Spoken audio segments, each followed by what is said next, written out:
just about 7 hours, we turn our clocks back 1 hour, but by doing that, we are all putting ourselves at risk. Good evening, I'm Candace Lee. Changing the clocks means this week you head back to work. It will be dark during evening rush. Tanya Hutchins is joining me with more on a study that shows your risk of an accident is greater this time of year. It is because of the dark. Now, with the nights growing longer, AAA recommends that drivers be extra vigilant during standard time.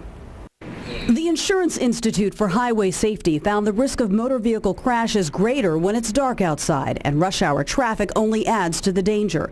The study also found fewer fatal crashes during daylight savings time, even during shorter autumn days. And so we have daylight saving time through most of the year, but we have standard time during the darkest 4 months of the year.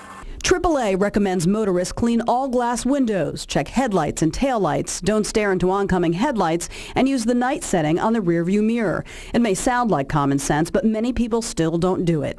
The road isn't the only place where your safety is at risk this time of year. Columbus firefighters are concerned about home safety and spent the day canvassing the south side and the west side, handing out free fire safety kits with smoke detectors and carbon monoxide detectors. The reason we started this project out here is because this area has had a lot of fires. We had a lot of problems with arson in the past couple years. Firefighters want to prevent those fires and save lives, whether it's from arson or carbon monoxide.